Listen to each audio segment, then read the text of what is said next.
From the Watson Institute at Brown University, this is Trending Globally. I'm Sarah Baldwin. If you hoped the 2020 election would provide a sense of unity and clarity in U.S. politics, you probably came away from it disappointed.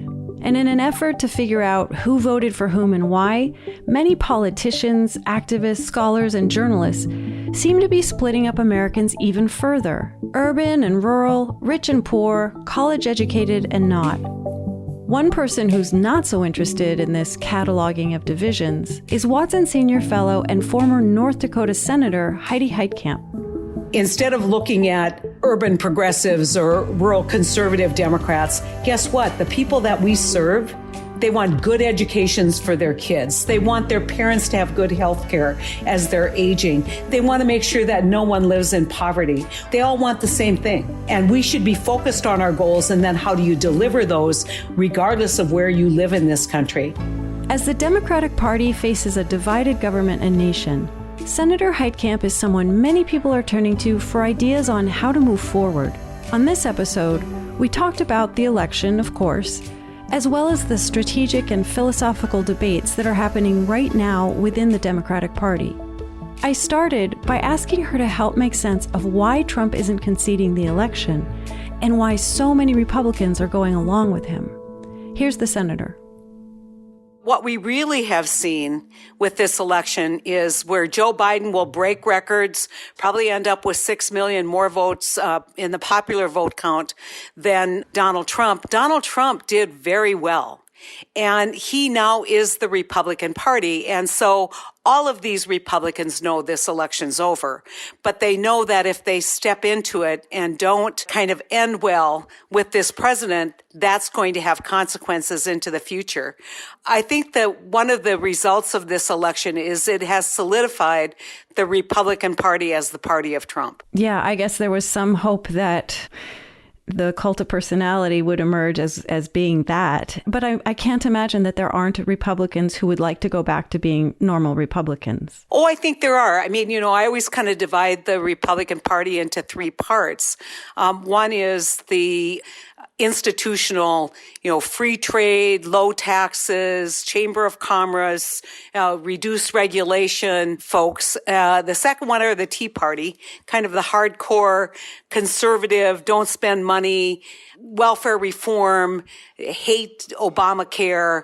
And then the third now has emerged, which is this populist kind of fringe, which Trump has really led without any fiscal discipline. I mean, it's amazing when you think about how much money they've spent and how much debt they've run up. And that would have been absolutely not what you would expect the Republican Party to do. And so I think it's going to be really hard for the Republicans to figure out what they're about. That's their challenge in the next 4 years. But as long as Donald Trump does what he says he's going to do, he immediately goes into, I'm running again in 4 years.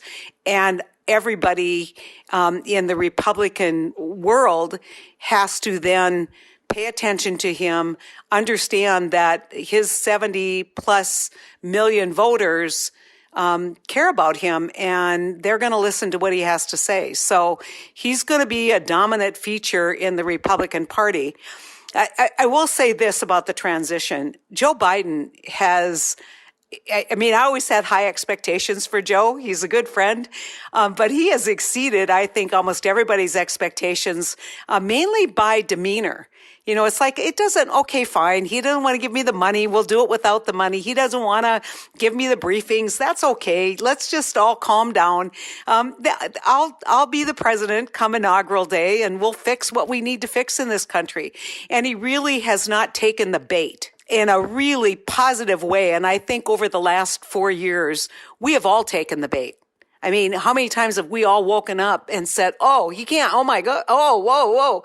And Biden just really has taken it to a level that I think is really smart, which is, yeah, whatever. We're just going to keep doing what we're going to do.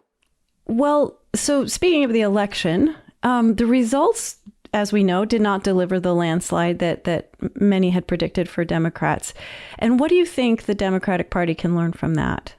Well, I think there's a big debate. Obviously, the more progressive wing says that we did not have the policies that would have energized folks to support various candidates, aka they weren't progressive enough. That's not my position. My position is that we have to show how we can govern, and all down the line, I've been doing a lot of analysis. Had our Senate candidates done as well as Joe Biden in races like North Carolina, we'd have elected a Democratic senator. And so there was some drop-off voting from Biden. And I think part of that was people seeing Biden as reliable, as a change, but we weren't able to seal the deal down ballot. I have started a C4 called One Country Project. What that does is try to introduce the Democratic Party to rural America again and rural America to the Democratic Party. We're in the process of evaluating how well we did, and where we did well, what were the messages that resonated and worked, and how can we build on some of the successes that Joe Biden had in actually getting more rural votes than Hillary did. How can we build on those successes?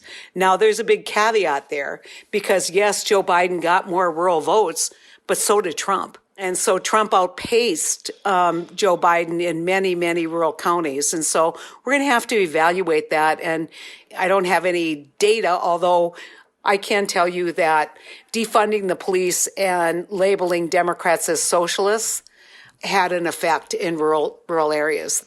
So Joe Biden was able to run as a Democrat without the label really taking him down, in part because I think he's been around a long time. And I also think that he was such a contrast in personality. There has been this leftward shift, or maybe it's more of an emergence of a more progressive wing of the party. And I wonder if there is a way for, say, a Green New Deal to embrace your part of America, states like North Dakota, by offering solutions and alternatives to fossil fuel extraction or greenhouse emissions, rather than just saying, no more fracking. We have, over the last probably 10, 15 years, done polling in North Dakota. North Dakota is a state that is very positive about fossil fuels. We make a lot of money in the oil patch, plus we have a big coal reserve that is used to generate electricity, which is then exported out of our state. So against that backdrop, you might think that people were, when you talked about climate, the reaction was, it's a hoax, right? But 65 to 70% of the people, when they're polled in North Dakota, say that climate is a concern of theirs and something needs to be done. They just don't see the solutions that are being proposed, which is abolition, which is, we're going to do this tomorrow. They don't see that, number one, as practical. Plus, they're concerned about their utility bills. They're concerned about their jobs. And so there's a great opportunity, I think, to look to different kinds of strategies to address climate. One project that I'm working on right now is carbon sequestration. I did a lot of work on that when I was in the Senate.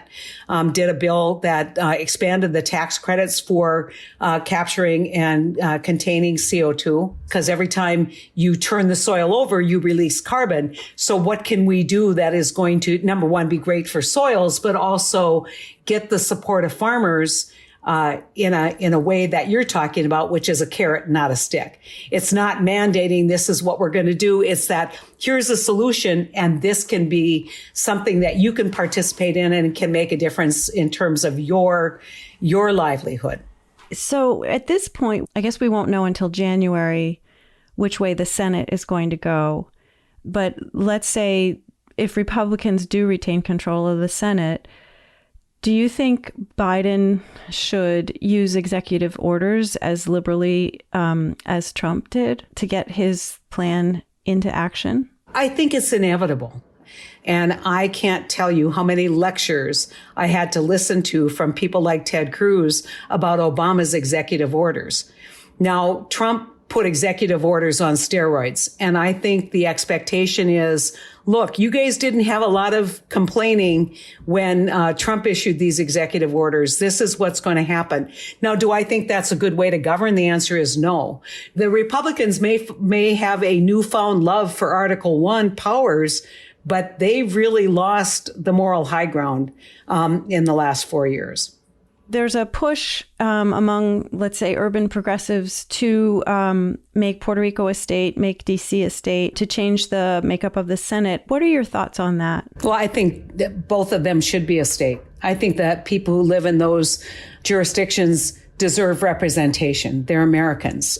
You know, Puerto Rico elects Republican governors. I mean, there's this idea that Puerto Rico somehow would be a huge Democratic pickup. I think that we shouldn't disenfranchise any Americans from fully participating in governing. And so, to me, it's not about changing the makeup of the Senate.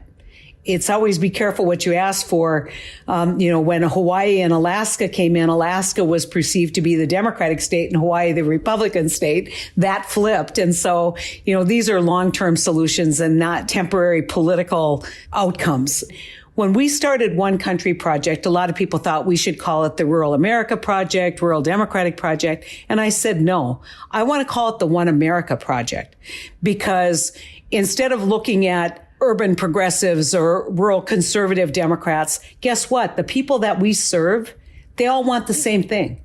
They want good educations for their kids. They want their parents to have good health care as they're aging. They want to make sure that no one lives in poverty. We have so much in common in terms of our goals, and we should be focused on our goals. And then how do you deliver those regardless of where you live in this country? And I think if we just get out of that red-blue stuff and start talking about how we're going to reunite this country in common cause to improve the economic outcomes for everyone.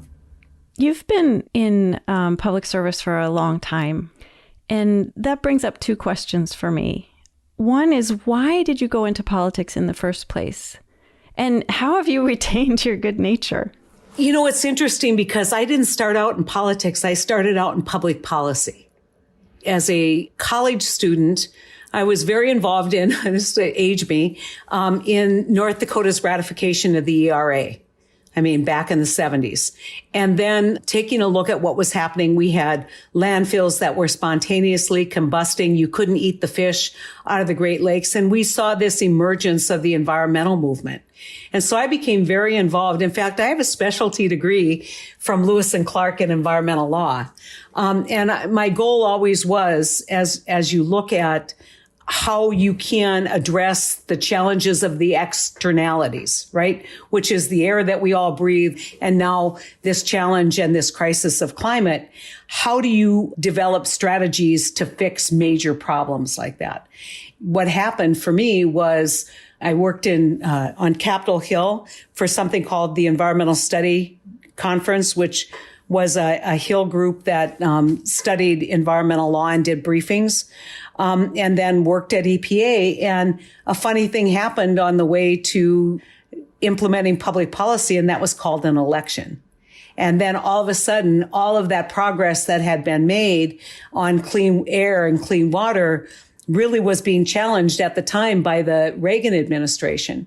And I said, look, I think it's clear that you can't do public policy without understanding political power. And so my idea was I was going to be chief of staff to a senator or, campaign manager to a senator. And then basically got convinced to run when I was 28. And for me, politics is a means to an end. It's not an end itself. And I think there's a lot of people who see political power, and I think Mitch McConnell would be a great example of that. Political power is all about power and not getting things done. And to me, you do the misery of politics so that you can actually improve conditions for people in the public. You're the first woman from North Dakota elected to the U.S. Senate, and Kamala Harris is the first woman to be vice president. Is gender still relevant? Like, when do you think we'll stop saying first woman? People always say, well, what is your goal as you look at gender? I said, that when a woman's elected, they don't say, oh, wow, a woman did that. Or when a woman becomes a CEO, they say, oh, yeah, she's a woman. And to me, at the end of the day, the best kind of leadership in this country is diverse leadership from the standpoint of life experiences. 2 years ago, there was a record number of young women elected to the Democratic caucus over in the House.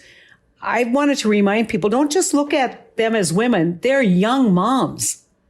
They're young women.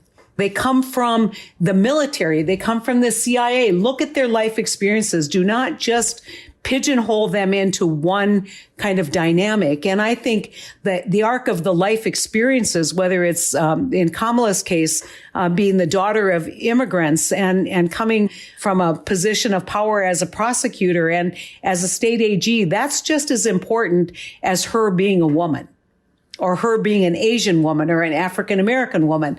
We just have to quit looking at people in one dimension.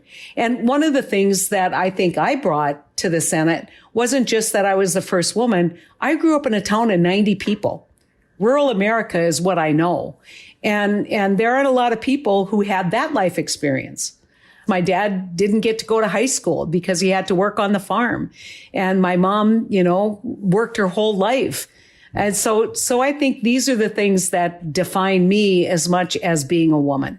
I wonder if you think, just thinking about the state of the nation and the state of our institutions, do you think that public trust and a return to some of the norms that have been distorted, do you think that can be restored? Are you optimistic? I think that's one of the major goals of Joe Biden. But I also think that we need to look at why for years we thought things were the way they were, and then we found out it was on the honor system.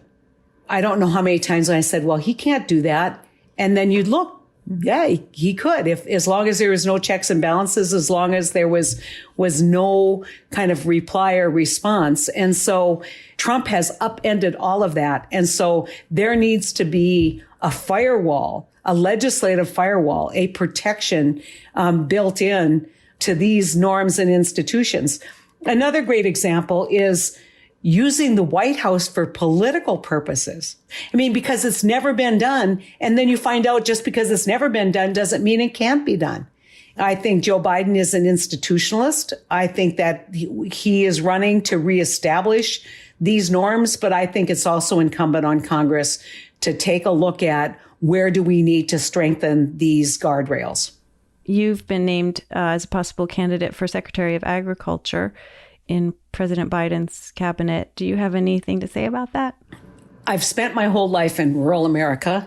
A lot of people, I think they expect that when a senator, in my case, doesn't get reelected, you're going to go to Washington and live there. That's the last place that I thought about living. I moved back to North Dakota, but I see a diminished capacity of economic resilience in rural America. That's not good for the country. And so I also do not like this regional divide where we're talking about red Americas, rural America.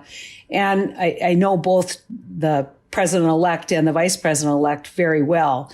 And, I'm willing to help out in any way I can to bring this country back together and unify this country. If there's a role for someone like me, whether it's in that as Secretary of Agriculture or another role, and it involves reunifying this country and improving outcomes for rural America, that is a continuation of my life's work. Senator Heitkamp, you've been a senior fellow at the Watson Institute for a while now, and I wonder if anything has struck you or surprised you. I spent a semester at Harvard, too. So I've been at Harvard and I've been at Brown. There is a distorted view that people outside of those institutions have about your students. They think they're all starry-eyed. There's not an ounce of practicality among them. That is absolutely not true. And I will tell you that my experience the last 2 years in working with students, whether it's at UND or whether it's at Brown or whether it's at Harvard, is that I have so much hope for the future of this country because I've met the future leaders and they're smart, they're practical, they're principled. I wish everybody in the country had a chance to have the conversations that I've had. People would feel a lot better about where we're headed. Well, that is heartening. I'm so happy to hear you say that. It's been such a pleasure to talk with you today. Thank you so much again. You bet. This episode was produced by Dan Richards and Alina Coleman. Our theme music is by Henry Bloomfield. I'm Sarah Baldwin. You can subscribe to us on Apple Podcasts, Stitcher, Spotify, Google Play, or wherever you listen to podcasts. And if you like the show, leave us a rating and review on Apple Podcasts. It really helps others find us. For more information about this and other shows, go to watson.brown.edu. Thanks for listening, and tune in 2 weeks for another episode of Trending Globally.